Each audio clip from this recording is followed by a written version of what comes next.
Imagine it is late, and you are warm in bed, the blankets pulled up around your chin, the world outside your window quiet and still. Perhaps there is a soft wind moving through the trees, or the distant sound of a car passing on a wet road. But inside, the air is still, and the room is dark. Now let your mind drift back, far back, more than 500 years, to a time when the sea was not a place for leisure or for weekend getaways, but a vast, cold, and dangerous wilderness that men entered not for adventure, but because the sea was the only pantry they had. This is a story about those men, the medieval fishermen of northern Europe, who pushed small open boats into the gray Atlantic and the North Sea, who knew that the horizon could turn from calm to chaos in the time it takes to say a prayer, and who still went out day after day because the alternative was hunger. We are going to talk about how they survived storms, fog, and freezing harbors. But before we speak of survival, let us first sit with the reality of their world. Imagine a harbor, not the tidy, well-lit marina of today with its plastic buoys and fiberglass hulls, but a muddy slope at the edge of a village, littered with drying nets, broken pots, and the smell of fish and salt and wood smoke. The boats are small, 20 feet or so, made of oak, clinker-built, with overlapping planks that whistle in the wind. They have no deck, no cabin, no shelter. The men stand or sit in the open hull, exposed to every drop of spray and every gust. The season for fishing is often winter, for that is when the cod run, when the herring shoal thick as silver clouds. And so these men, wrapped in wool tunics and leather boots that were never truly waterproof, would push off into the dark morning, a lantern swinging from the masthead, the shore fading quickly into the mist. Now, let us talk about the fog. You have been in fog, of course, the thick, damp kind that swallows sound and shortens the world around you to just a few feet. But imagine that fog out at sea, with no radio, no GPS, no compass even, not the magnetic kind we think of. Because the compass was not widely used by fishermen until the late Middle Ages. They navigated by the stars, by the feel of the wind on their cheeks, by the color of the water, and by the calls of seabirds.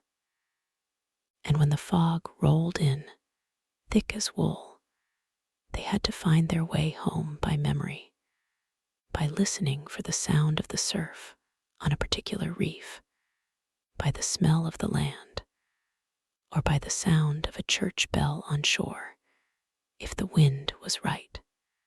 It was a system that worked most of the time, but it was fragile, and a sudden shift in the wind could mean drifting for hours or days in a white world where up and down sometimes seemed to dissolve. You might wonder if they had any tricks, any lore passed down from father to son, and they did. The color of the water told them much. Where the bottom was sandy, the water turned a pale green. Where it was rocky, it became a dark blue-gray. And if the water took on a milky, luminous quality, that meant there was plankton, which meant there were fish, and fish meant food, and also the presence of whales, which could be a warning or a guide. They watched for the flights of birds. Gannets diving meant a school of mackerel beneath, and the direction of their flight at evening could point toward land. They knew the smell of heather and peat smoke drifting from the shore, and they could taste the difference between salt from the open ocean and the fresher water of a river estuary. All of these were tools, but none of them worked in a thick fog when the air itself seemed to turn solid and the only thing you could see was your own hand in front of your face. And so they relied on each other. In a storm, the boat would be belayed constantly with wooden scoops, for the waves broke over the gunwales and filled the hull with freezing water. Each man had a particular job, a place to sit, a rhythm of bailing and steering and watching the sky. They did not have life jackets. They did not have flares or emergency beacons. They had a knife, a length of rope, and a terrifying intimacy with the sea that modern minds can barely grasp. The storms of the North Sea are legendary. They come without warning, with a shift in the barometric pressure that a seasoned old man could feel in his bones, a dull ache in his joints that told him a gale was brewing.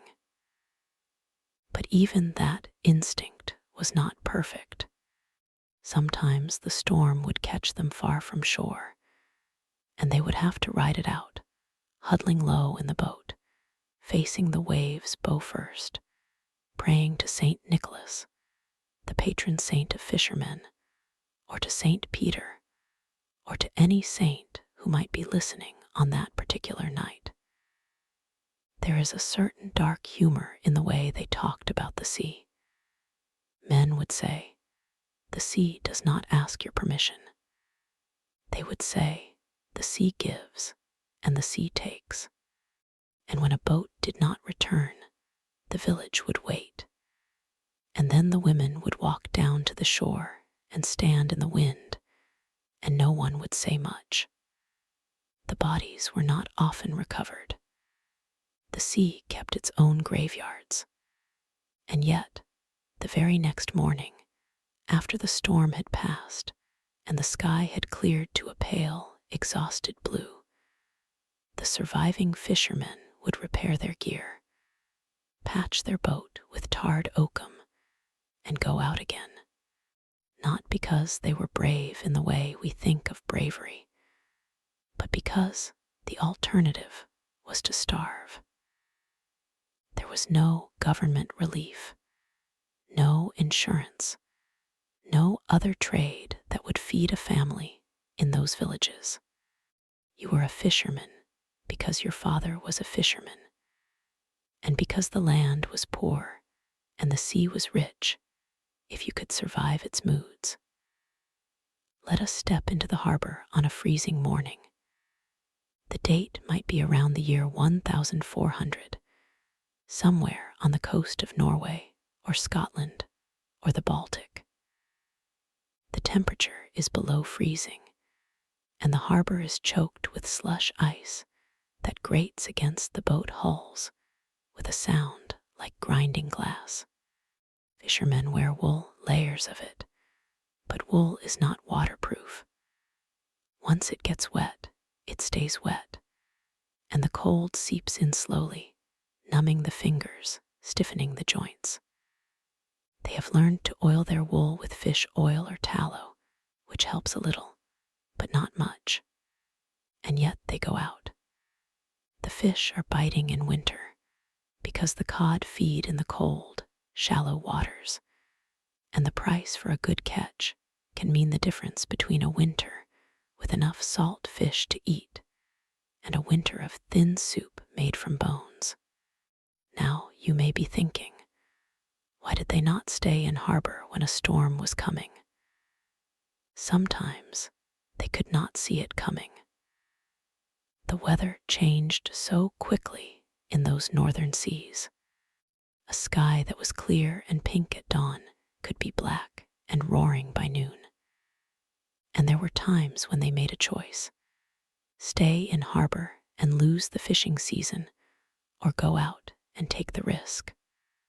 Often they took the risk because the alternative was hunger, and they had systems for survival. The boats were built low and wide, not for speed, but for stability. They were designed to flex with the waves, not fight them. The oars were long, and a good crew could row against a headwind for hours. They knew how to rig a sea anchor, a drogue made of a leather bucket or a weighted net, to slow the drift and keep the bow into the waves. There's a story from the Shetland Islands where the old fishermen would tie a stone to a line and throw it overboard to measure the depth in fog, feeling the bottom with a lead line that had a hollow base filled with tallow to sample the seabed. Sand meant one landing place, gravel meant another, and the color of the tallow gave them a clue to where they were along the coast. This skill, which today is almost lost, was as important as reading or writing. It was a form of navigation that relied entirely on touch and memory, and the accumulated wisdom of 1,000 voyages. And then there was the cold itself, the freezing harbors. A fisherman who fell into the water in winter had minutes to live, not hours.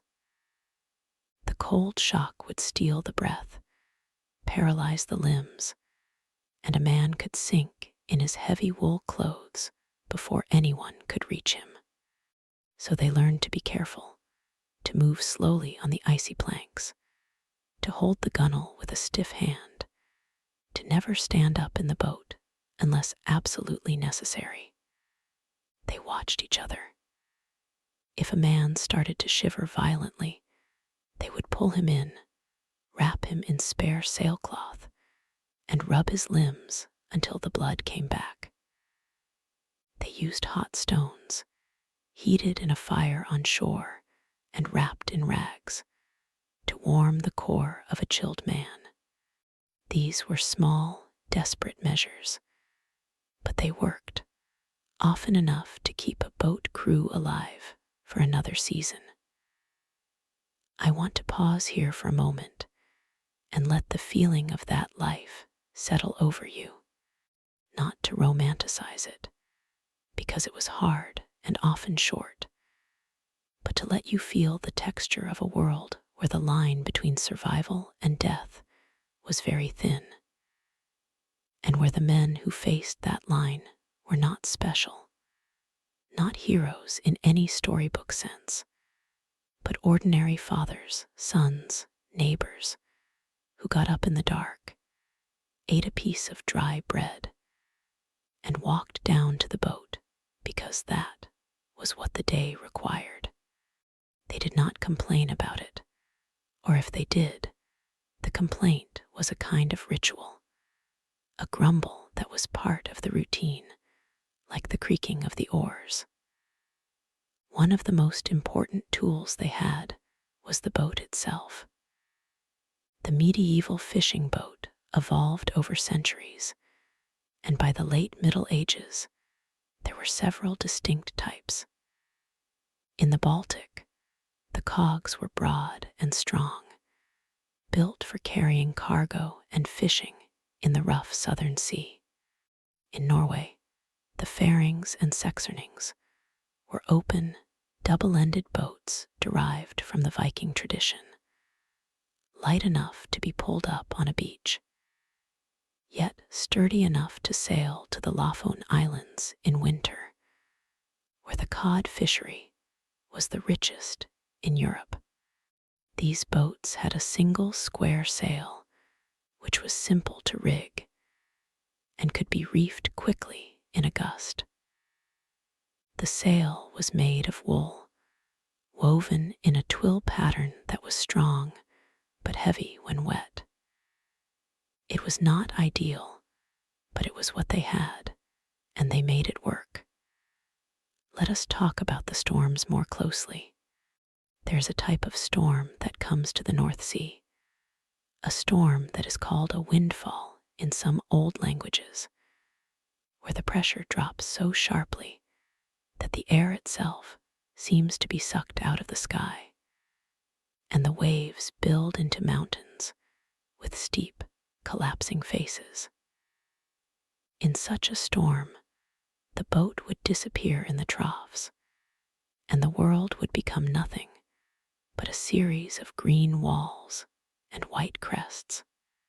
To survive, the crew had to keep the boat heading into the waves, which meant rowing or steering with the wind shifting, always adjusting the angle of the oars or the position of the steering oar, for they did not have a rudder as we know it, but a side-mounted steering oar, like the Viking ships had. It was slow to respond, and in a steep sea, the boat could be turned broadside and swamped in a second.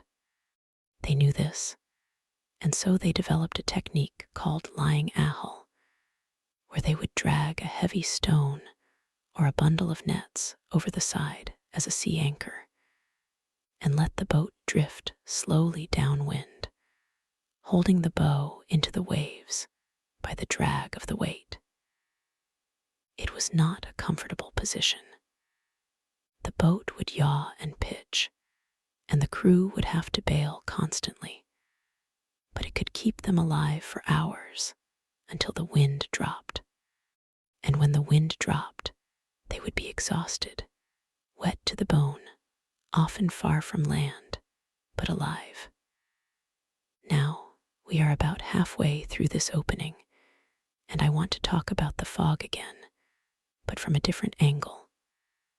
The fog was not only a navigational problem, it was also a psychological one.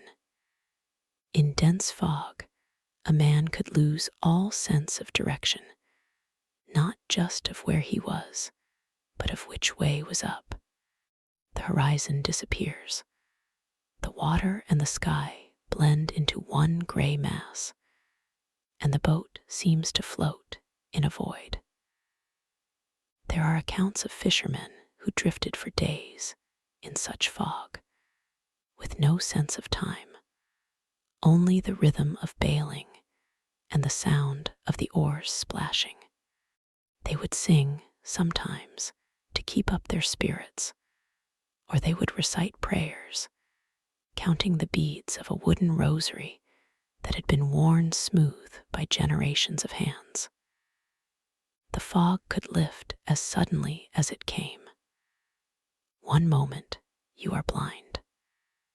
The next, a rift in the mist reveals a headland, a lighthouse fire, or the sails of another boat. And when that happened, the relief was almost painful. They would steer for the shore, grateful, and they would remember that feeling of the fog lifting as a kind of miracle, a gift from the saints. But the saints were not always listening, and boats did get lost. When a boat was lost, the village would know because the family would light a candle in the window at night, a custom that persists in some coastal communities to this day. The candle was a signal, a beacon for the lost fishermen who might see it from the sea, and also a way of marking the absence, of saying, "We are waiting, we have not given up." Sometimes the boat would come back days later with the men starving, their lips cracked, their eyes hollow, but alive. And sometimes it would not. This is not a sad story exactly, but it is a story about a life that was lived very close to the edge, a life in which the ordinary details of a morning, the taste of salt on the skin, the feel of a wet wool shirt, the sound of a gull crying from the rigging, these things carried a weight that we can barely imagine. The medieval fishermen lived in a world that was fierce and indifferent, But he was not helpless. He had his boat, his crew, his craft, and his luck, and he used all of them to keep the sea at bay. Let us think now of the freezing harbor itself. In the coldest winters, the sea would freeze in shallow bays and inlets, and the boats would have to be pulled up onto the shore to avoid being crushed by ice. The villagers would set up winter fishing through holes in the ice, a dangerous practice, for the ice could shift or break, and a man could be swept away on a drifting floe. They used long lines with hundreds of hooks, baited with bits of fish or shell, set through the ice and left overnight. In the morning, they would haul the line, hand over hand, the frozen rope cutting into their bare fingers, and they would bring up cod that had been feeding in the dark water below. The fish would freeze almost instantly in the air, and they would be piled into sledges and pulled home by dogs or by men. There is a quiet dignity in that image, I think. The men and women of the village working together in the silence of a frozen landscape. The only sounds the crunch of boots on snow, the clink of ice against the sled runners, and the deep, heavy breathing of the sea beneath the ice. They were not thinking about gratitude or suffering. They were thinking about the next meal, the next catch, the next day. And in that way, they were not so different from us, but their tools were simpler, and the consequences of failure were more immediate. And so we leave them here in the harbor, the ice creaking around the boat, the mist beginning to rise off the water as the sun struggles through the cloud. They are about to push off again, the men calling to each other in a language that sounds like the wind itself, the oars clattering against the thole pins, and the black water closing around the hull. This is where their story begins, over and over, every morning, in every fishing village along the cold coasts of the Old World. And we will follow them gently, slowly, into that gray expanse and see what they found there. Let us follow them then into the gray expanse. The boat moves away from the shore with a soft, rhythmic splash of oars. The men are silent now, each lost in his own thoughts. The only sounds the creak of the wooden thole pins and the sigh of the wind in the wool sail. The harbor recedes behind them, the houses shrinking to tiny specks of white and brown against the darker hills. The mist is still low on the water, not thick enough to blind them, but enough to soften the edges of the world, to turn the distant cliffs into ghosts. The first task always is to find the fishing ground. The medieval fisherman did not have charts or GPS, but he had the knowledge passed down from father to son, a mental map of the seabed drawn in shoals and currents and the behavior of birds. He knew that over a certain bank, the water would turn a slightly different shade of green, and that the gulls would gather there at dawn, their cries echoing across the water. He knew the feel of the wind on his cheek and the taste of the air, and he could tell by the way the boat rocked when they had crossed into deeper water. There is a name for this kind of knowledge, an old word lost to us now, but it was as real as the salt on his skin. He would often use a lead line, a simple tool, a length of rope with a heavy weight at the end, marked at intervals with knots or colored string. He would heave the lead forward, and let it sink to the bottom. And then he would feel the slight tug as it hit, and he would read the depth by the marks on the line as he hauled it back. The bottom itself could tell him where he was, the texture of sand or gravel or mud that clung to the tallow in the hollow of the lead. He might bring up a small shell or a piece of weed and know, with a certainty that seems almost magical to us, that he was over a certain bank where the cod liked to feed. And then, when the depth was right and the birds were thick overhead, he would give the order to set the nets or the lines. The long line, the most common method, was a thick rope, sometimes 100 fathoms or more, with shorter lines called snoods, attached every few feet, each ending in a baited hook. The crew would coil the line in a wooden tub, baiting the hooks as they went, their fingers moving fast and sure in the cold. The bait was often herring or mackerel, or sometimes pieces of squid or octopus, anything that would attract the cod. They would lower the tub over the side and let the line pay out, the weight of the stones pulling it down into the dark. Setting the line was a delicate operation. If the wind was strong or the current tricky, the line could tangle and kink, ruining the whole set. The men had to work in perfect coordination, one at the helm, one paying out the line, one at the tub adjusting the bait.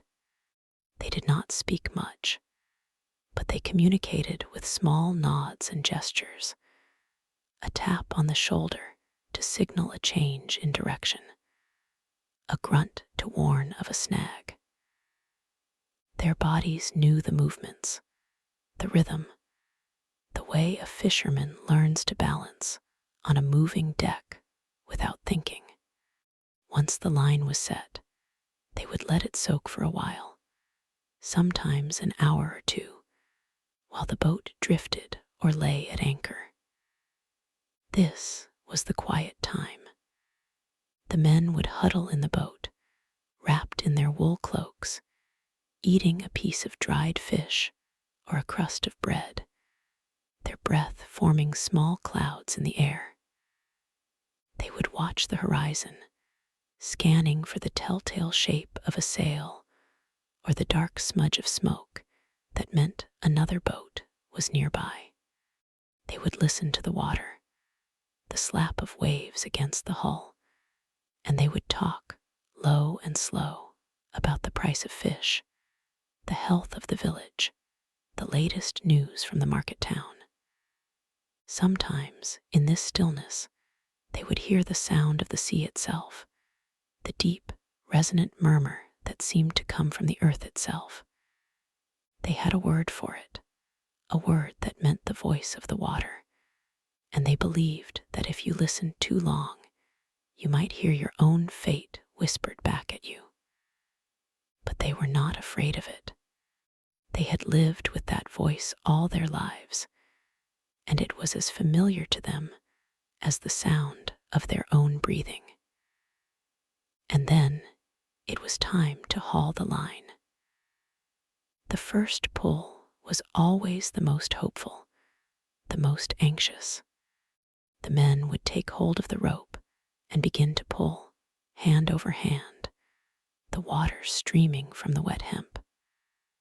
The line came up slowly, with the weight of the catch and the drag of the current. They could feel the slight jerks and tugs that told them a fish was on the hook, sometimes several, and their hearts would lift a little. But the line could also come up empty, the hooks bare, the bait stolen by small fish or crabs. That was the way of the sea, and they accepted it. When a fish did come up, it was a sudden, thrashing revelation. The cod would break the surface, heavy and silver, its mouth gaping, its eyes wide. The man nearest would lean over the side and grab it with a gaff, a hooked pole, and swing it into the boat. The fish would flop and struggle briefly, and then lie still, its gills heaving, its body slick with slime. The men would knock it on the head with a wooden club, quick and merciful, and then toss it into a pile amidships. The work was messy and bloody. The boat floor soon covered in scales and guts, the smell of fresh fish mixing with the salt and the tar of the rigging. They would work for hours, hauling and rebaiting, the rhythm of the line becoming a kind of meditation. The arms would ache, the back would burn, but the mind would drift, sometimes to the warmth of the hearth at home, sometimes to the memory of a woman's laughter, sometimes to nothing at all, just the steady pull and release of the hands. This was the life, and it was hard, but it had a kind of peace to it, a simplicity that is hard to find in our cluttered days. The catch was not always large. There were days when the line came up with only a few fish, and the men would work twice as hard for half as much. There were days when the fish were small, not worth the effort, and they would have to move to a new spot, rowing for half an hour or more, the oars dipping and rising in a steady, patient beat. There were days when the weather turned, and they had to haul the line in a hurry, cutting it if they had to get the boat safe before the storm hit. The sea did not care about their needs or their hopes. It just was, and they had to match it or be broken. But on the good days, when the line was heavy and the fish kept coming, the boat would fill quickly, and the men would feel a quiet joy. They would calculate in their minds how much the catch would sell for, how many loaves of bread or lengths of cloth or repairs to the boat that would buy. They would think of the children waiting at home, and of the wife who would salt the fish and pack it into barrels for the winter. The good days were not many, but they were enough to make the bad days bearable. And when the boat was full, or the sun began to sink lower in the sky, they would haul the last line and head for home. The wind would be behind them often, the sail billowing out, and the boat would pick up speed, the bow throwing spray. The men would sit in the stern, tired but content, watching the coast come slowly into focus. The lighthouse fire would begin to glow in the dusk, a small orange star on the darkening hill.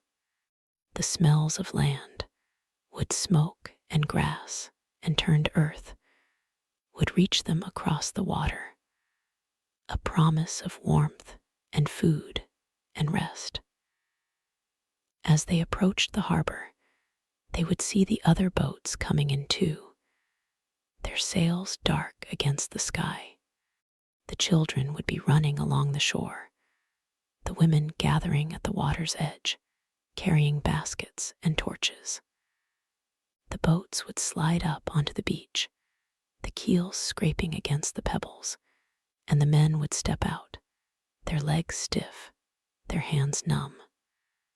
The women would take the baskets of fish, weighing them on a simple scale, calling out the numbers to a man with a tally board. The catch was divided according to the shares, a part for the boat owner, a part for the crew, a part for the village. Nothing was wasted. That night, in the cottages along the shore, there would be hot stew made from the cod's head and cheeks, and the men would sit by the fire, their stockinged feet stretched toward the flames, and they would tell the story of the day. They would talk about the big one that got away, or the strange bird they saw on the water, or the way the fog had come and gone like a curtain. And the children would listen, their eyes wide, and they would learn the sea's language, the same language their fathers had learned and their grandfathers before them. This was the rhythm of the year, the pulse of the sea and the land. In the spring, the herring would come, vast silver shoals that darkened the water, and the boats would go out with drift nets, long walls of netting that hung like curtains in the current.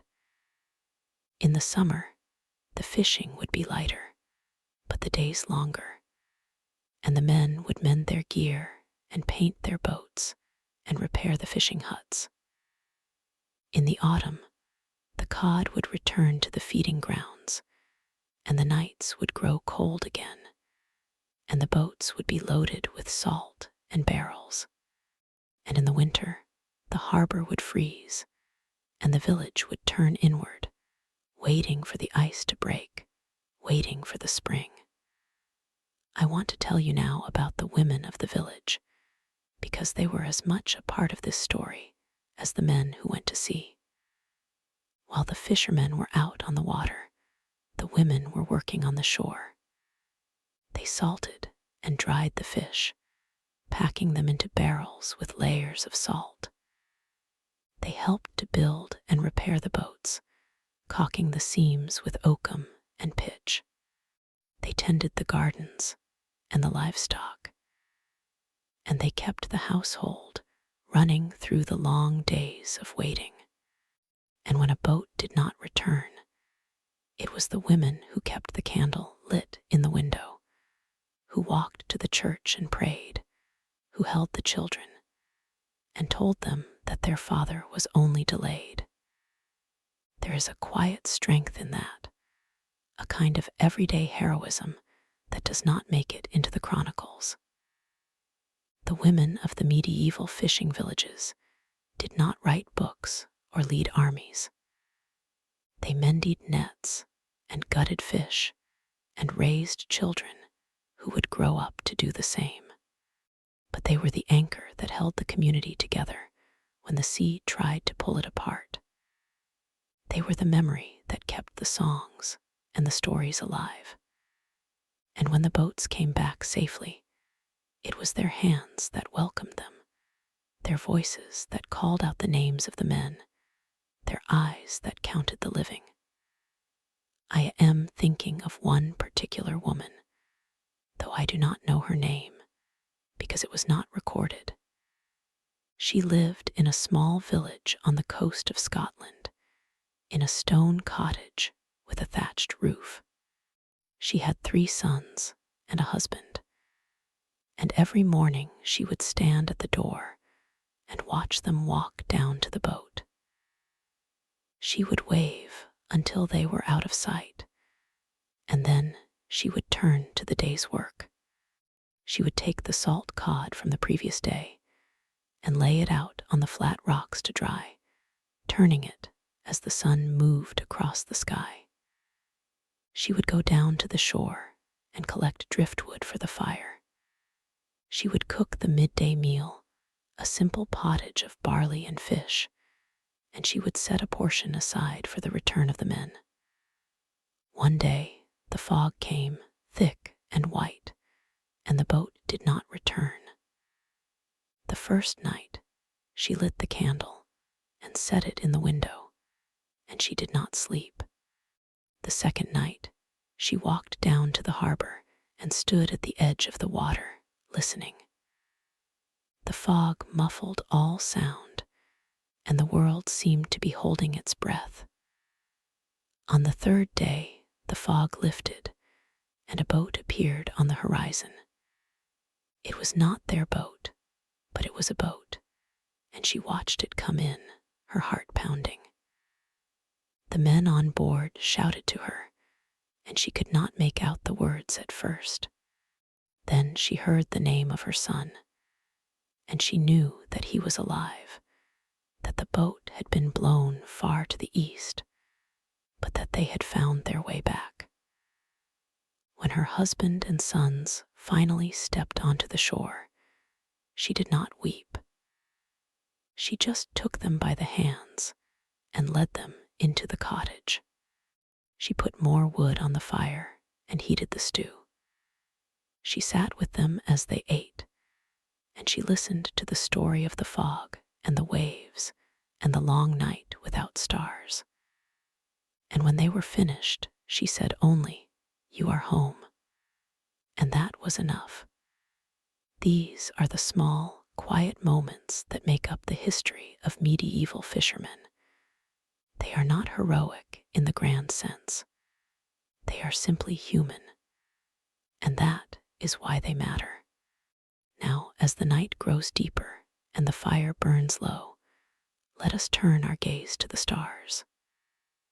The medieval fisherman did not have GPS, but he had the sky. He knew the constellations by the old names, names that are all but forgotten now.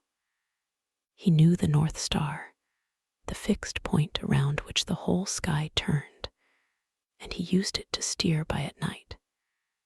He knew the bear and the plow and the hunter with his belt of 3 stars.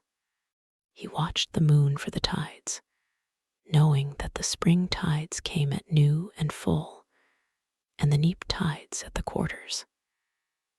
He also watched the weather, the color of the sky at sunset, the direction of the clouds, the behavior of the birds.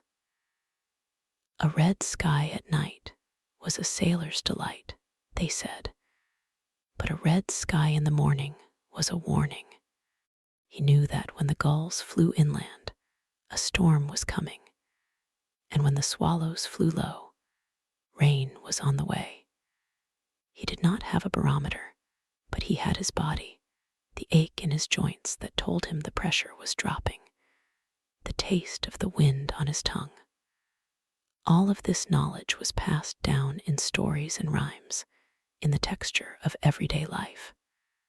A boy would learn by watching his father, and by making mistakes, and by being told, gently but firmly, "This is how you set the line.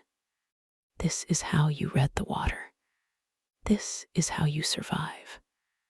The lessons were not written down, but they were written in the muscles and the memory, and they lasted a lifetime.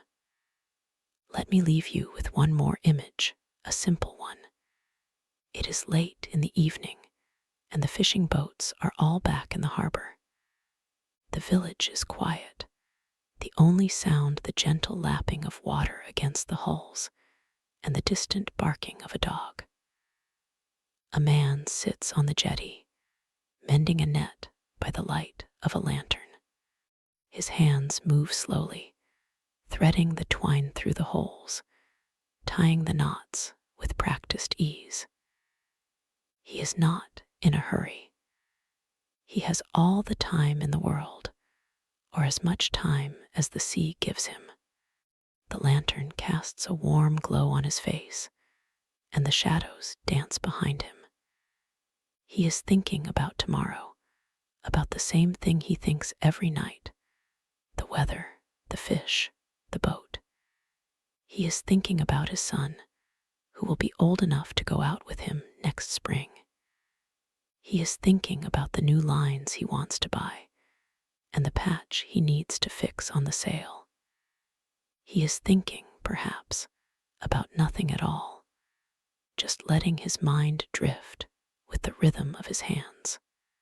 And the net is nearly mended when he looks up and sees the moon rising over the hill, full and white, spilling a silver path across the water. He pauses for a moment, and he takes a deep breath, the salt air filling his lungs. He feels the cold on his skin and the weariness in his bones, but also something else, a quiet contentment, a sense that this is where he belongs, here by the sea, with the net in his hands and the moon above him. Then he turns back to the net, and he continues his work, one knot at a time, until the hole is closed. He stands and stretches, his joints cracking. He picks up the lantern and walks slowly up the path to his cottage, where a dim light glows in the window. He goes inside, and the door closes behind him, and the harbor is silent again, waiting for the morning. And that is how it was, night after night, year after year, for as long as the medieval fishermen plied their trade. It was a life of hard work and small pleasures, of fear and hope, of loss and return. It was a life lived close to the bone, but it was a life, and it was theirs. We will leave them there in the quiet of the dark, the boats rocking gently at anchor, the nets drying on the racks, the lanterns going out one by one. And we will remember them, not as figures in a dusty history book, but as men and women who got up in the dark and went out to meet the sea, because that was what the day required. They were ordinary, and they were extraordinary, and they are still with us, in the salt on the wind, and the cry of the gull, and the endless rhythm of the tide. Now, perhaps, it is time to let your own thoughts drift, to let the images settle into your mind like sediment into the still water of a pond. The fire is low, the room is warm, and the world outside is quiet. You can close your eyes if you like and think of the gray sea and the white waves and the small boats bobbing on the face of the deep. There is no need to hold onto anything. Just let it be, let it come and go like the tide. Good night, and may your dreams be gentle and your sleep be deep, and may you wake refreshed with the memory of that distant shore still in your heart. Stay with me just a little longer, if you will. The fire still has some warmth, and the night is young yet. I want to tell you about the stars again, but not just any stars. I want to tell you about the ones that guided the fishermen when the clouds parted and the sky opened like a dark curtain. The North Star was the most reliable, of course. It never moved, never wavered. The medieval fisherman learned to find it by following the two pointer stars of the plow. When he saw that star, fixed and steady, he knew which way was north. But the other stars were friends too. There was the dog star, Sirius, the brightest in the sky, which appeared in the autumn and stayed through the winter. The fisherman knew that when Sirius was high at midnight, the worst of the winter storms were still to come. He knew that when Orion rose in the east, the cold season had truly begun.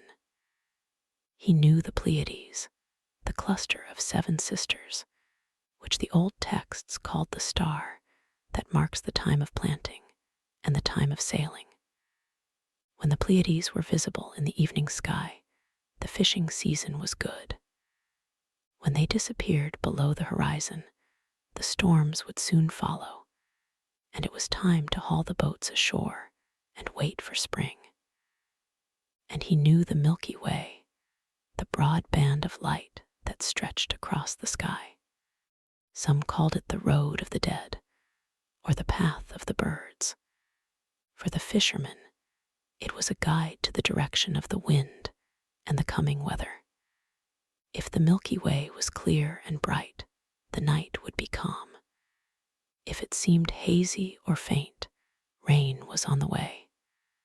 I am thinking of a particular night many centuries ago. A fisherman named Aldred, or perhaps it was Gunnar, stood at the helm of his small boat. The moon had set, and the sea was dark, darker than anything you or I have ever seen. The only light came from the stars. thousands upon thousands of them, scattered across the sky like grain on a thrashing floor. His son, a boy of 12, stood beside him, shivering in the cold. Aldred pointed to a cluster of stars. "Do you see that?" he said. "The 7 sisters. They are low in the sky now, which means we must turn west. The tide will be with us if we go now."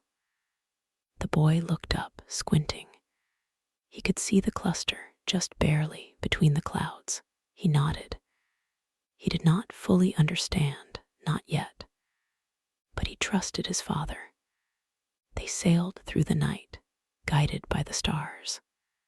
The wind was steady, the sea was calm, and the boat moved smoothly across the water. The boy fell asleep, wrapped in his father's cloak, and Aldred hummed an old song, a song about the sea and the sky and the fish that swam below. He did not feel alone. The stars were his companions, and the rhythm of the waves was his heartbeat.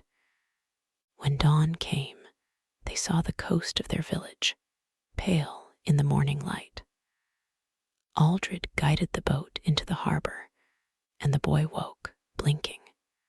He looked at the sky, now turning pink and gold, and he pointed. "There," he said. "The 7 sisters are gone." Aldred smiled. "They will come back tonight," he said, "and we will use them again." That is how the knowledge was passed, not in books, but in moments like that, in the dark of the night, with the stars above and the sea below. It was a slow kind of teaching, unhurried, gentle. A father would not explain everything at once. He would show the boy one star, then one constellation, then the way the clouds moved across the sky. And the boy would learn over the years until he became the one who pointed and hummed and guided the next generation. Let me tell you about another kind of knowledge, the knowledge of the sea itself. The medieval fisherman knew the water not as a flat expanse, but as a living thing with moods and currents and hidden paths. He could read the color of the sea. Dark water meant depth, and sometimes that was where the cod gathered. Green water meant shallows, and that was where the herring fed. He could feel the change in the current, the shifting of the tide, the way the boat responded to the subtle pull of the water. He knew the names of the tides. The spring tides, which rose high and fell low, were called the king tides. The neap tides, which barely moved, were called the dying tides. He knew that the best fishing was often at the turn of the tide, when the water was slack and the fish were confused. He knew that the worst time to be at sea was when the wind was against the tide, because then the waves would stand up tall and steep, making the boat difficult to handle. He also knew the birds. The gannet, with its long wings and sharp dive, was a sign that the fish were near.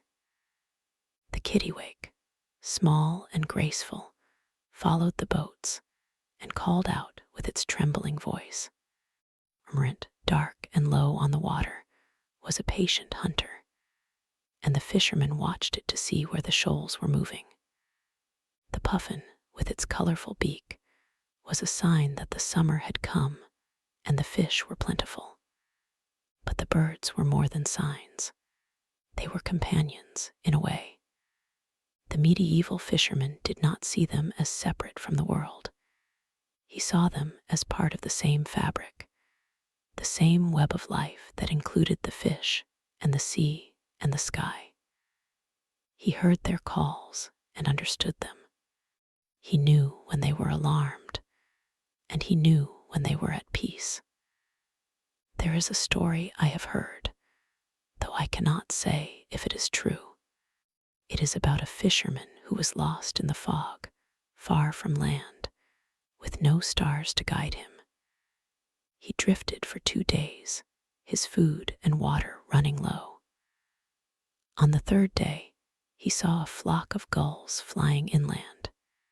He followed them, trusting that they knew the way better than he did. The gulls led him to a small island where he found fresh water and shelter. He waited there until the fog lifted, and then he sailed home.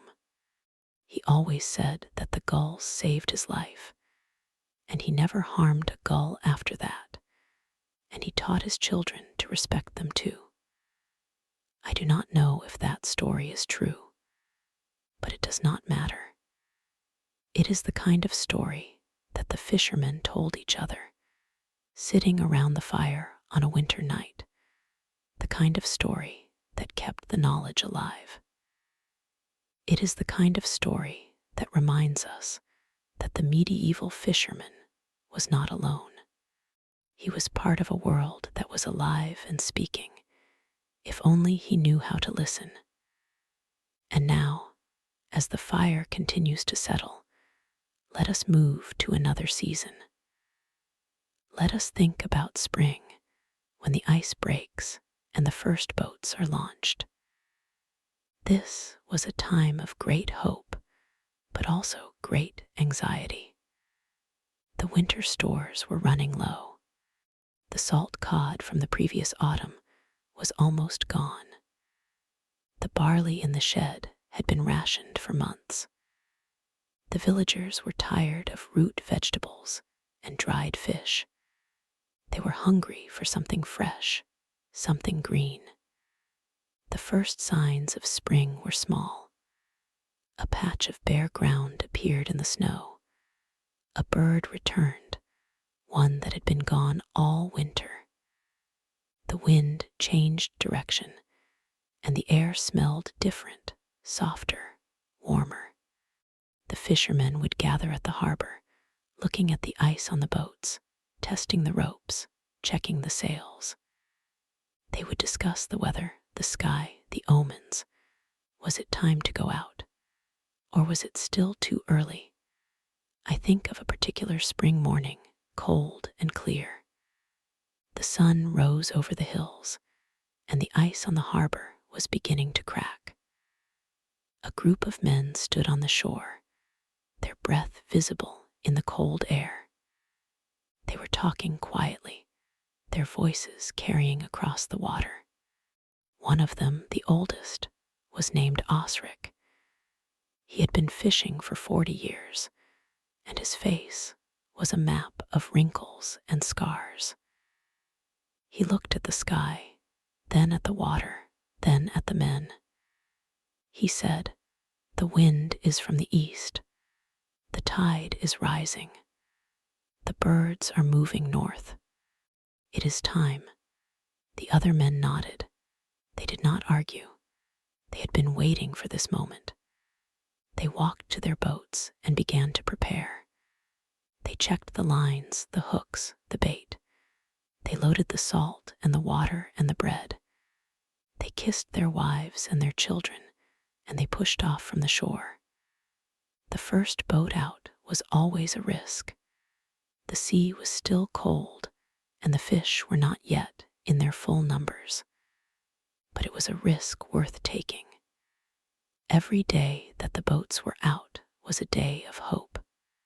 Every catch was a meal. Every empty net was a disappointment, but not a disaster. There was always tomorrow. The fishermen who went out that morning did not catch much. A few dozen cod, a handful of haddock, but it was enough. It was the first catch of the season, and it was celebrated. The women cleaned the fish and cooked them over the fire. The children ate the fresh flesh, warm and flaky, and they remembered what food tasted like when it was not dry and salted. That night, the whole village felt a little lighter. The lamps burned a little longer. The songs were a little louder. The winter was over, and the sea had given them back their life. But spring was not only about the return of the fish, it was also about the return of the birds, the seals, the whales. The medieval fisherman lived in a world that was full of other creatures, and he knew them all by sight and sound. He knew the difference between a seal and a porpoise, between a whale and a shark. He knew when the salmon were running and when the mackerel were passing through. He also knew the danger that some of these creatures could bring. A whale could smash a small boat with its tail. A seal could steal the fish from the net. A shark could damage the lines. But the fisherman did not hate these creatures. He respected them. He understood that they were part of the same sea, the same struggle to survive. There is a story, again, that I am not sure is true. It is about a fisherman who saved a seal that had become tangled in his net. He cut the net free and let the seal go, even though it meant losing part of his gear. That seal, they say, remembered the kindness. It would come back to the harbor from time to time, and it would swim alongside the fisherman's boat, as if to say thank you. The fisherman would toss it a piece of fish, and the seal would catch it and dive away.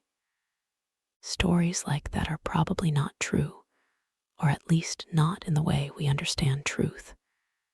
But they are true in another way. They are true to the spirit of the medieval fisherman who saw the sea as a place of connection, not just of extraction. He did not take more than he needed. He did not kill for sport. He lived in balance as much as he could. And now, let me return to the women for a moment. I have spoken of them already, but I want to linger on their lives too. The women of the medieval fishing villages worked as hard as the men. They did not go out to sea, not often, but they did everything else. They cleaned the fish, salted them, dried them. They made the nets, mended them, stored them. They grew the vegetables, tended the animals, cooked the meals. They raised the children, taught them the songs and the stories, and passed on the knowledge of the shore. They also kept the watch. When the men were out at sea, the women would stand on the cliffs or the harbor walls, scanning the horizon. They knew every boat by its shape and its sail. They knew the sound of every oar, the cry of every seagull. They could tell from a distance whether the boat was full or empty, whether the men were working or resting. I think of one woman in particular, a woman whose name I also do not know. She lived in a village in Norway where the fjords are deep and the winters are long. She had a husband who was a fisherman. He was a good man, a steady man. He went out every day, even when the weather was bad. She worried about him, of course, but she did not let the worry consume her. She worked. One winter, a storm came that lasted for 3 days. The wind howled, the snow fell, and the sea was covered in white foam. The boat stayed in the harbor. The men did not dare to go out. But on the 4th day, the storm broke and the sky cleared. The first boat to launch was her husband's. He was gone for 2 days. She stood at the window, watching the water. She did not sleep. She did not eat. She just waited. On the 2nd night, she saw a light on the fjord, a lantern moving across the dark water. She went down to the shore, her feet slipping on the ice. She saw the boat coming in, and she saw her husband standing at the bow. He was exhausted, his face frozen, his hands numb. But he had caught fish, a whole boatload of fish. He had found a shoal in the deeper part of the fjord, and he had worked through the night to haul them in. He had not stopped, not even to warm his hands, because he knew that this catch would feed the village for a month. She helped him unload the fish, her hands working alongside his. They did not speak. There was nothing to say. They just worked, the breath forming clouds in the cold air, the fish piling up on the shore. When the last fish was unloaded, he looked at her, and she looked at him. He said, "I am home." And she said, "I know." That is the quiet heroism of the medieval fishing life. It is not dramatic. It is not glorious. It is just the doing of what needs to be done, day after day, year after year. It is the endurance of cold and hunger and fear. It is the holding on, the letting go, the starting again. And now the fire is burning very low. The room is warm, but the air outside is cold and still. The night has deepened, and the stars are sharp and clear. I will leave you with one more image, a final scene from this world that is so far away and yet so close. Imagine a harbor, a small one on the coast of England. It is late autumn. The fishing season is ending. The boats have been pulled up onto the shore, their hulls turned over to protect them from the winter storms. The nets are stored in the sheds, the lines are coiled, the hooks are oiled. The men are gathered in the tavern, drinking ale and telling stories. The women are at home, sewing and knitting, and preparing for the cold months ahead. Outside, the sea is gray and restless. The wind is blowing from the north, and the first flakes of snow are beginning to fall. The tide is going out, exposing the rocks and the sand. A single seagull stands on the jetty, its feathers ruffled, its eyes half closed. It waits, patient, for the morning. The snow falls gently, covering the boats, the nets, the roofs. The village is silent, except for the sound of the wind and the water. The world is at rest. The fishermen are inside, warm and safe. The sea is outside, cold and wild. And for a few hours, there is peace. That is where I will leave you. In that peaceful harbor, with the snow falling and the boats waiting for spring. The stories are over for now. The fire is almost out. The night is deep and the stars are turning. You can close your eyes now. You can let the images fade. The medieval fishermen are gone, but their world is still here, in the salt on the air, in the rhythm of the waves, in the quiet of the night. You can carry that world with you into your dreams, and you can find your own harbor there, your own quiet shore. Rest now, sleep well, and may the sea be calm in your heart. But before sleep takes you fully, there is another story the wind carries. It is a quieter one, perhaps, but it belongs here too, in this long night of telling. It is about the fishermen who did not return, and the lights left burning in the windows. The medieval fisherman knew that the sea was not always merciful. He knew this not as an abstraction, not as a fact read in a book, but as a bone-deep truth carried in the ache of his hands and the weight of his memories. Every village had its widows. Every harbor had its empty boat, pulled up onto the shore and left to rot, because no one could bear to take it apart. Every spring, when the ice broke and the first boats launched, there was a moment of silence, a prayer offered for those who would not be coming back. But the loss was not spoken of loudly. It was not dramatized or turned into a tale of heroism. It was simply folded into the fabric of daily life, like a worn patch on a coat. The women would gather the clothes of the lost man and redistribute them to those in need.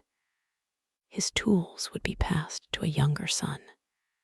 His name would be whispered at the evening meal, a brief pause, a glance at the empty chair, and then life would go on.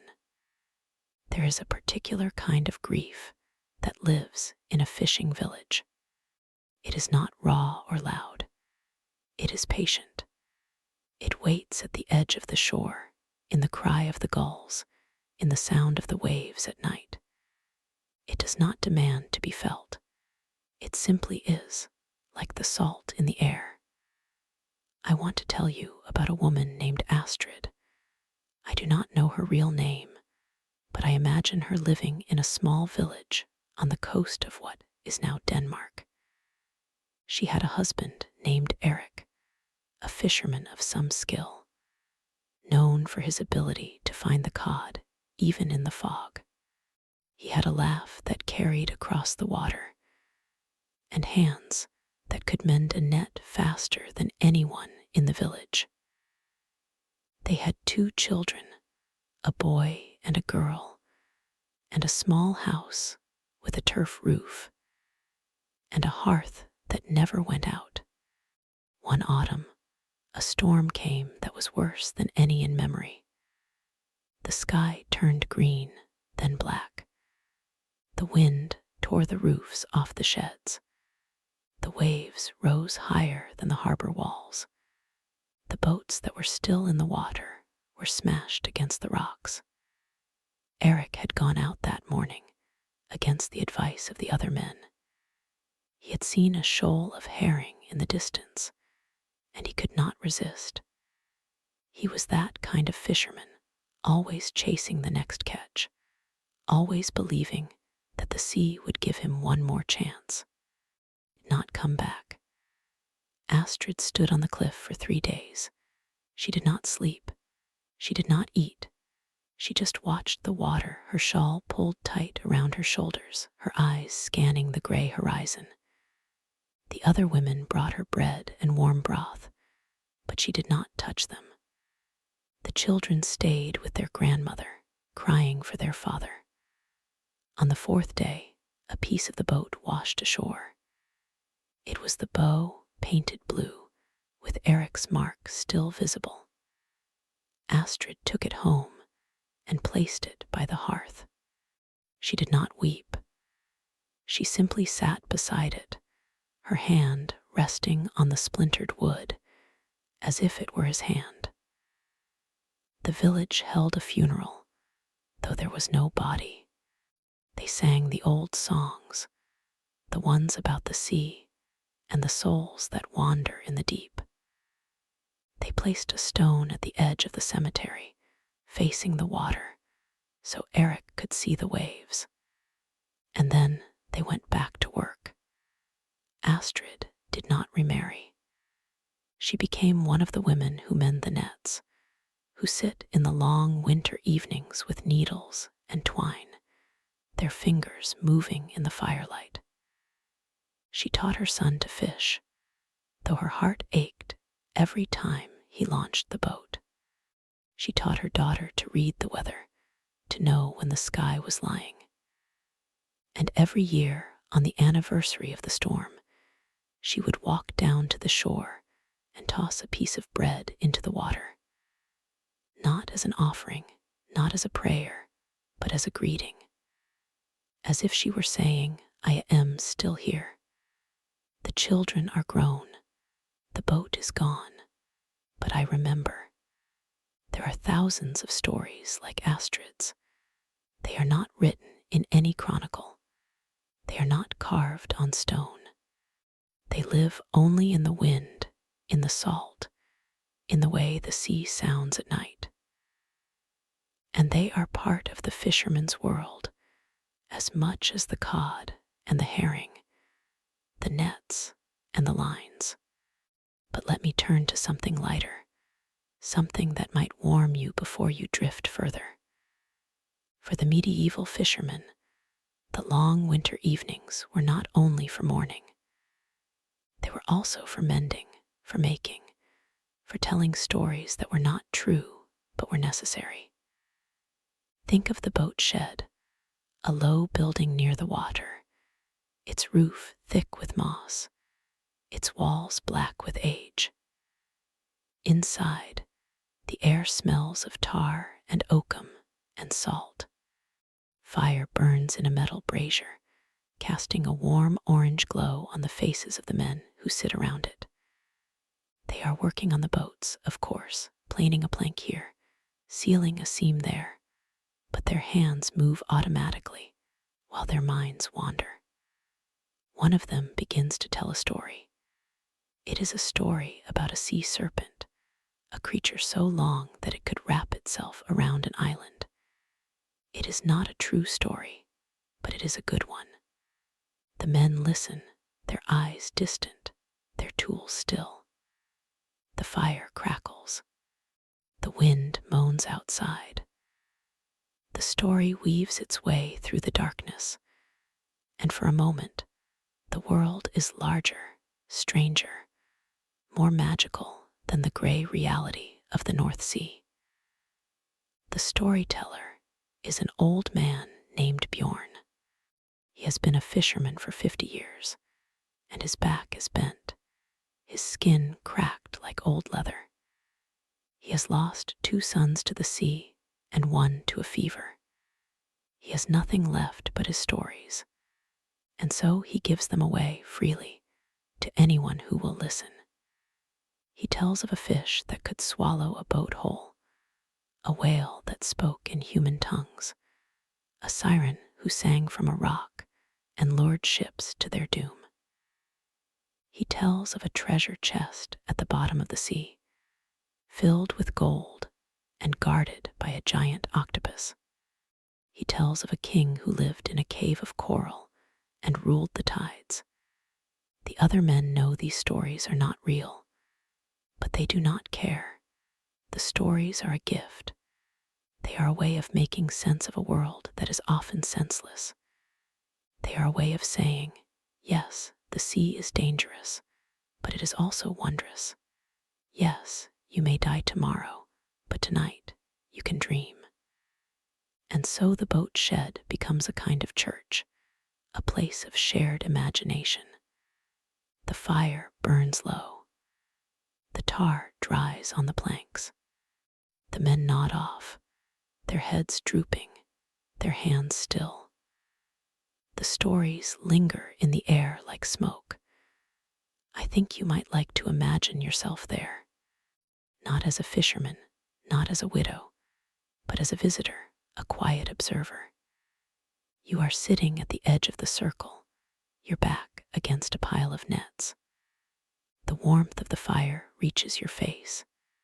The smell of tar and salt fills your nostrils. The old man's voice is low and rough, like gravel rolling in a tide. He is telling a story about a boy who found a seal that could talk, and the seal taught him to breathe underwater. You listen. You do not judge. You simply let the words wash over you. The story does not have a moral. It does not have a point. It simply is like the sea, like the stars, like the slow turn of the earth. And then, eventually, the fire dies down. The men stand up, stretch, and shuffle out into the night. The cold hits them like a wave. The snow crunches under their boots. They walk home in silence, their breath clouding in front of them. The village is dark, except for a few yellow windows where the lamps are still lit. They go inside. They take off their wet boots. They sit by the hearth. Their wives hand them a bowl of stew, a piece of bread. They eat slowly. They do not talk. There is nothing to say that has not already been said, in the boat shed, in the firelight, in the old man's voice. And now, let me take you to another moment, a different season. It is spring, early spring, when the ice is beginning to crack and the first green shoots are pushing through the mud. The fishermen are preparing the boats for the season. They have spent the winter painting the hulls, replacing the worn planks, stitching the new sails. Now they are ready. There is a ritual that takes place on the first day of the fishing season. It is not a grand ceremony. It is not marked by bells or prayers. It is simply this. The oldest fisherman in the village walks to the water's edge, dips his hand in the sea, and touches the bow of the first boat. He does this in silence. The others watch. Then he nods, and the boat is launched. The first launch is always a nervous moment. The boat slides down the slipway, hits the water, and floats. If it sits true, if it does not list or take on water, the men cheer. If it does not, they pull it back and work on it some more. But this year, the boat is true. It sits on the water like a bird, light and graceful. The men climb aboard. They raise the sail. The wind catches it, and the boat moves forward, cutting through the remnants of ice. The women stand on the shore, waving. The children run along the beach, shouting. It is a small thing, a boat leaving a harbor, but it is also everything. It is hope made visible. It is the belief that the sea will provide, that the winter is over, that life will continue. The boat sails out into the bay, past the headland, into the open water.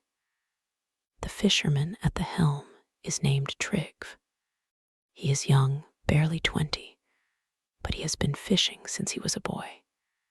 He knows the water, the wind, the way the clouds move. He is not afraid.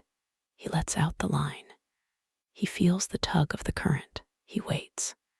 And then something happens. The line goes taut. He pulls and it resists. He pulls again and the boat lurches. He knows immediately that he has caught something big. Not a cod, not a haddock. Something much larger. He calls to his crew, 2 younger boys, and they brace themselves. They pull together, hand over hand, the line cutting into their palms. The water foams. A shape appears below the surface, dark and massive.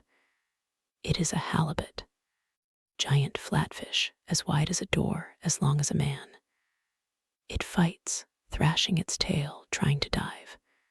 The boat rocks. The boys shout. Trygve holds on, his feet planted, his arms aching. They fight for a long time. I do not know how long. Minutes, perhaps an hour. Time moves differently on the water. Finally, the halibut tires. They pull it alongside the boat, gaff it, haul it over the side.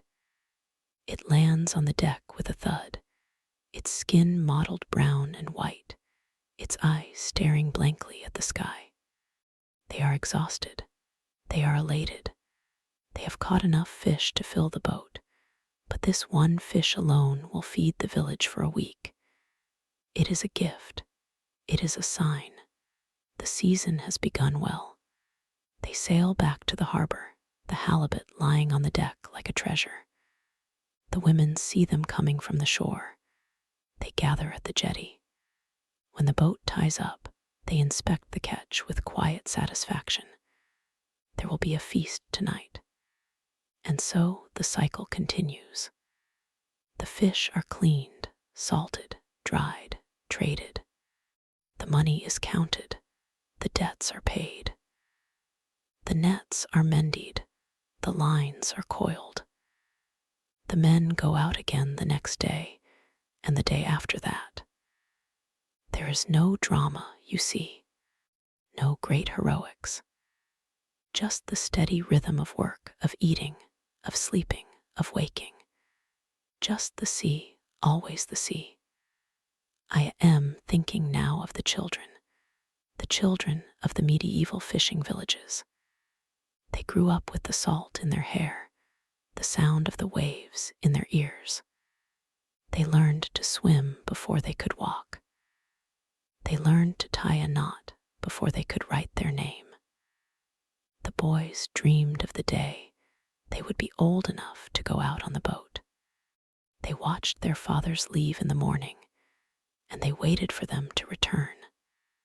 They helped with the nets, the bait, the cleaning. They learned the names of the fish, the phases of the moon, the constellations that guided the sailors home. The girls learned from their mothers. They learned to cook the fish, to preserve it, to trade it for flour and salt.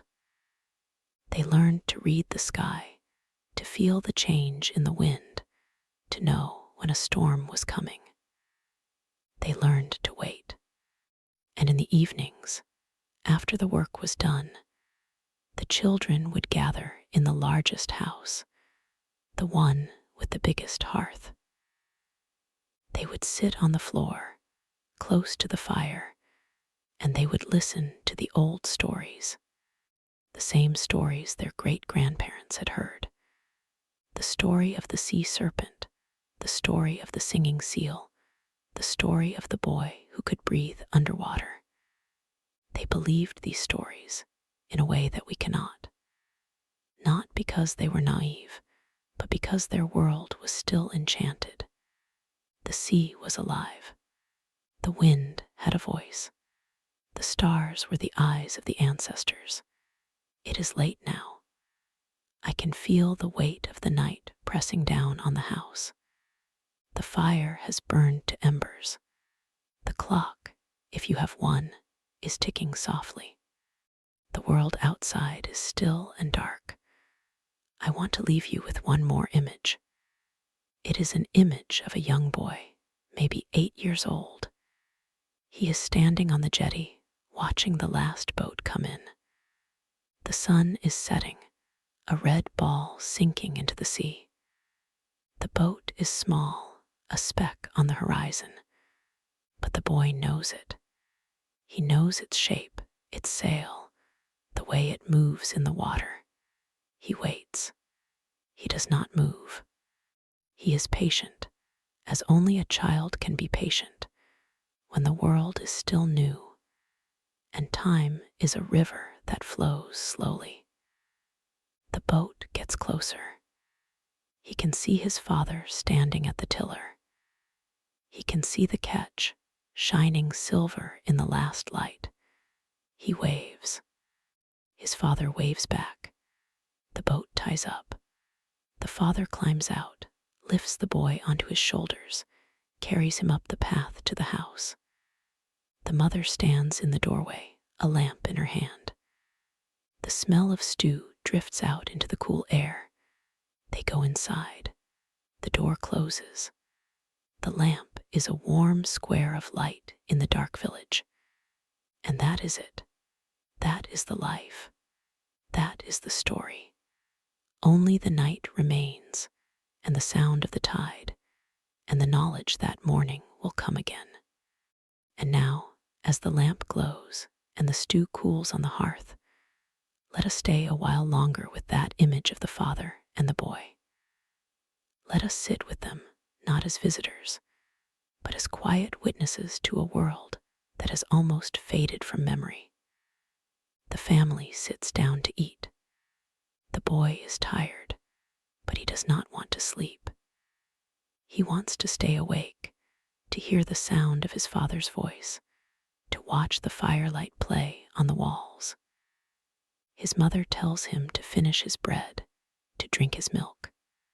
He does, slowly, savoring the warmth. After the meal, the father takes out a piece of wood and a knife. He begins to carve. It is a small figure, a seal perhaps, or a bird. His hands are rough, calloused, but they move with a delicate precision. The boy watches, fascinated. He has seen his father carve 100 times, but each time it feels like magic. The mother mends a net by the fire. The needle moves in and out, a quiet rhythm that matches the ticking of the clock. No one speaks. The silence is comfortable, like a blanket. Outside, the wind has picked up. It rattles the shutters, moans in the chimney. The boy looks at the window, but he is not afraid.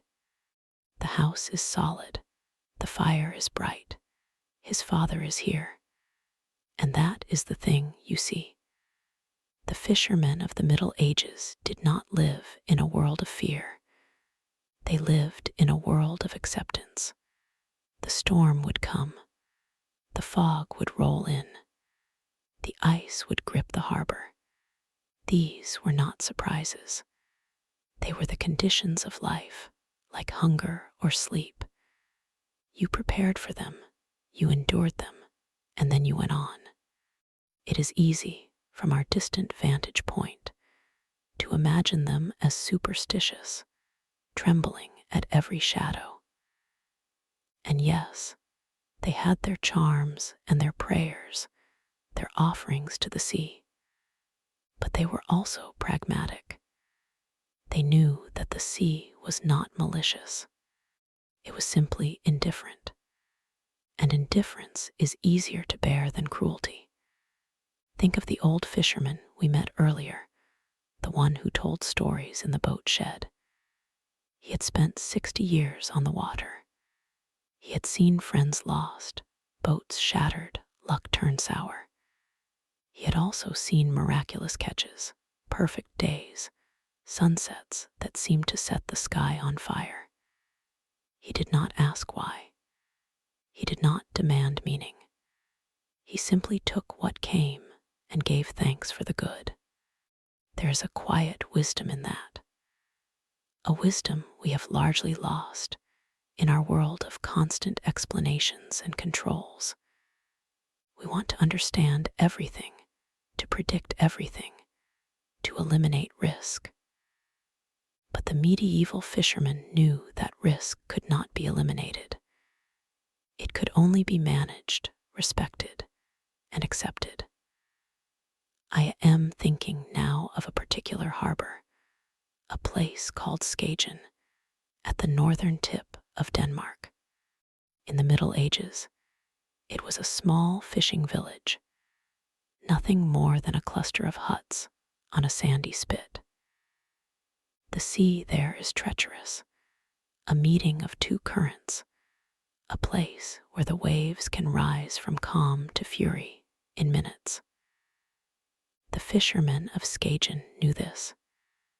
They built their boats with high prows and deep keels. They painted them with tar and ochre, not to make them beautiful, but to make them last. They launched them into the surf with a prayer on their lips and a stone in their pocket for ballast. And they fished for herring. Herring, the silver of the sea, the currency of the north. They caught them in enormous numbers, so many that the village stank of fish, that the ground was white with scales, that the gulls grew fat and lazy. But the herring were not always there. Some years they vanished. The fishermen would go out day after day and come back with empty nets. They would stare at the horizon, at the empty water, and wonder if they had done something wrong. Had they offended the sea? Had they forgotten an offering? No, the old ones would say, the fish have simply moved. They will return. Wait. And so they waited. They tightened their belts. They ate the salted cod from last winter. They burned the driftwood they had gathered in the autumn. They huddled together in the longhouses, the children sleeping in a pile like puppies, the adults talking in low voices. And then, one morning, the water would boil with silver. The herring were back. The boats would launch in a frenzy. The nets would fill so fast that the men could barely haul them. The village would come alive again, the smoke rising from the smokehouses, the laughter echoing across the water. That is the cycle. Lean and plenty, danger and safety. It is the oldest rhythm in the world. I want to tell you about one more fisherman. His name is not recorded. He lived in a village on the coast of Scotland, perhaps, or Norway, or Ireland. It does not matter. He was a man like any other, with a wife and children, a boat, a net, a hope. One winter, the ice came early. It locked the harbor in a grip of white. The boats could not go out. The village had enough food for a month, maybe two. After that, they would starve. The men gathered in the longhouse. They argued. Some wanted to try to break the ice with axes. Others said it was too dangerous.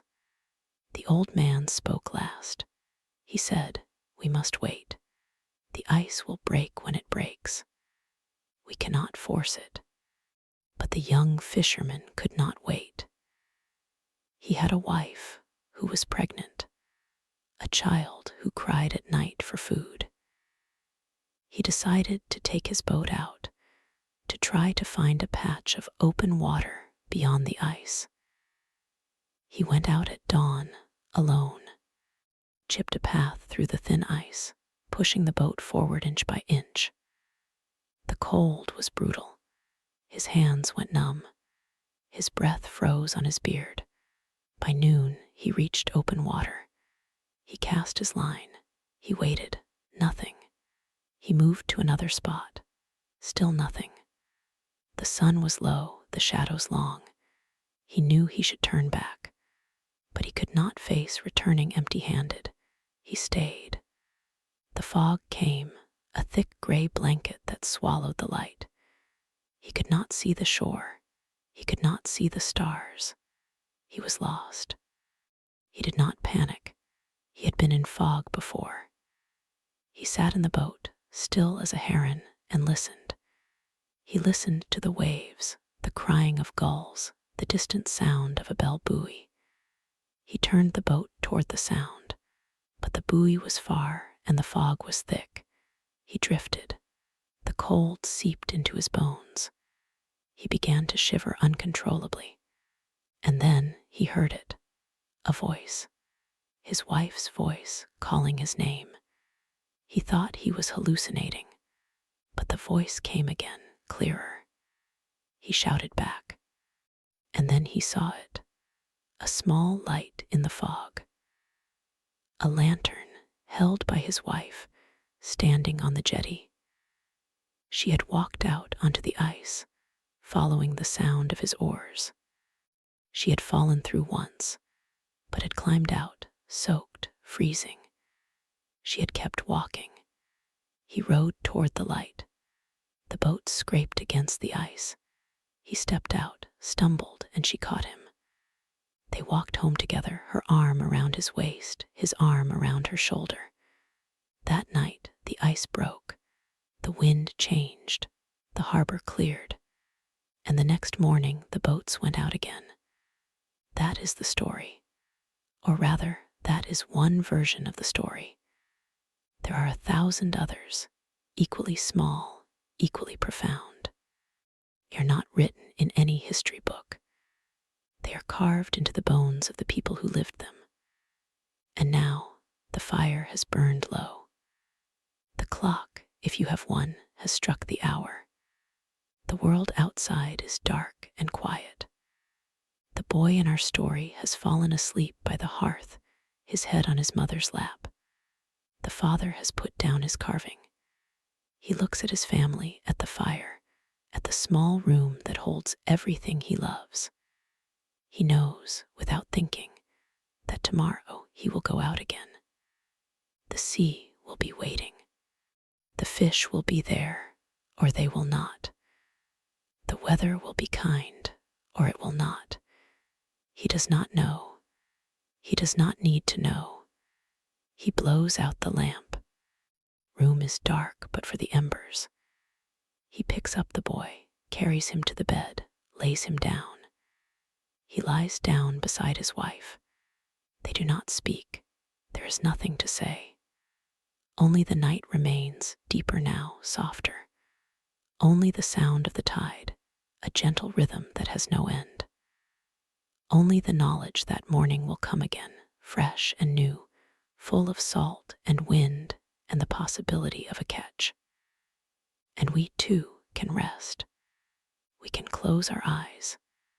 We can let the stories settle, like sediment in a still pond. We can drift as the fisherman drifted, not lost, but held by the darkness, by the deep, by the slow turn of the earth. Good night, then. Sleep well. The sea will still be there in the morning. But wait. There's always one more story, is there not? The fire may be low, the night may be deep, but the tales of the sea never truly end. They linger, like the smell of salt and tar in an old boat shed, like the memory of a wave that never quite breaks. There is a village I have not told you about yet. It is a small place, tucked into a fjord in Norway, so narrow that the mountains seem to lean over the water, casting long shadows even at noon. The people there lived on a ledge of rock, with the forest behind them and the sea before them. They built their houses from timber, their roofs from turf, and their boats from the same wood that grew on the slopes above. One winter, the snow came so thick that the houses were buried. The men had to dig tunnels from their doors to the boathouses, just to reach the oars and the sails. The women kept the fires burning.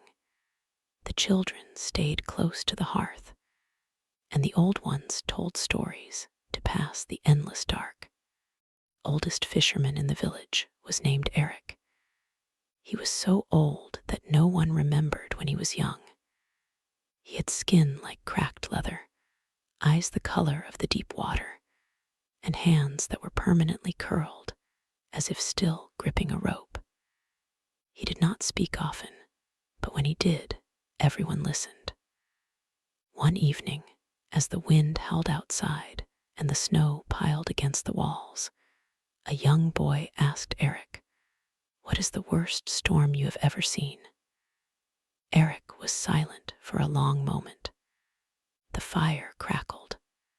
The other men leaned forward. Finally, he said, "The worst storm is the one you do not see coming." He told them about a day in spring, many decades ago. The sky had been clear, the water flat as glass. He had taken his boat out with his father and his uncle, just the three of them, to check the nets they had set near a rocky island. The work was easy. The sun was warm. They laughed and talked about the summer ahead. And then, without warning, the wind changed. It came from the north, cold and sharp, and with it came a wall of fog so thick that the world turned white. The water began to churn. The boat rocked. The waves rose, not gradually, but all at once, as if the sea had decided to stand up. Eric's father shouted for them to lower the sail and take up the oars. They rowed with all their strength, but the boat was tossed like a leaf. The uncle was thrown overboard.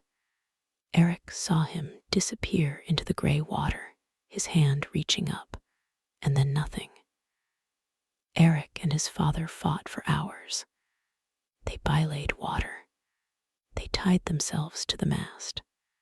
They prayed the old prayers, the ones that had been passed down from the time of the first fishermen. And then, just as suddenly as it came, the storm passed. The fog lifted. The water went still. They were alone. The uncle was gone. The shore was nowhere in sight. They drifted for 2 days before another boat found them. Eric finished his story. The fire had burned low, and the room was quiet. The boy did not ask any more questions. He simply sat, staring at the embers. And that is the thing about the fishermen of the Middle Ages. They did not need to ask why. They carried the stories inside them, heavy as wet wool, but they did not let the weight crush them. They went out again. They always went out again. I am thinking now of another place, a harbor in the south of England, a place called Lyme Regis. In the 13th century, it was a bustling port, full of boats and merchants, and the smell of fish and salt. The fishermen there built a wall of stone to protect the harbor from the storms, a great curved arm of rock that reached out into the sea.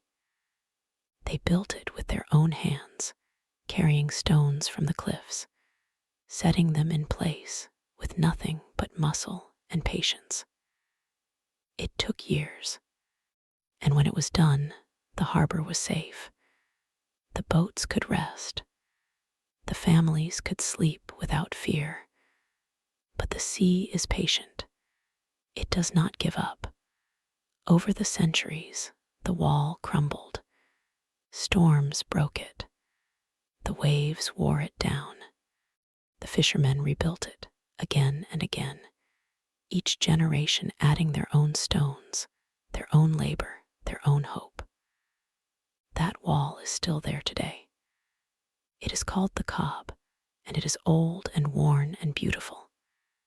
If you walk on it, you can feel the stones beneath your feet, smooth from 1,000 tides, warm from 1,000 suns. You can imagine the fishermen who placed them there, their hands calloused, their backs bent, their eyes fixed on the horizon. They did not build it for glory. They built it because they had to, because the sea was not their enemy, but it was not their friend either. It was a neighbor, a presence, a force that demanded respect. And in that respect, there was a kind of love, not the soft love of comfort, but the hard love of endurance, the love of a man for the work that keeps him alive, the love of a woman for the husband who returns home, wet and tired and smelling of brine, the love of a child for the father who tells stories by the fire. We are far from those times now. Our world is full of lights and screens and warmth at the touch of a button. We do not have to worry about the ice or the fog or the fish that do not come. But we still have the stories. We still have the memory of those who came before us, who lived closer to the bone, who knew what it meant to be small in a big world. So as you lie here in the quiet of the night, let your mind drift to that wall, to that harbor, to the men and women who built it. Let the rhythm of the waves carry you. Let the cold air fill your lungs, and let the warmth of the fire settle in your chest. The medieval fishermen did not know what tomorrow would bring. Neither do we, but we can learn from them. We can learn to wait, to listen, to hold on, and to let go. And now, truly, the fire is out. The night is still. The tide is turning. There is nothing left to say except this: the sea will still be there in the morning.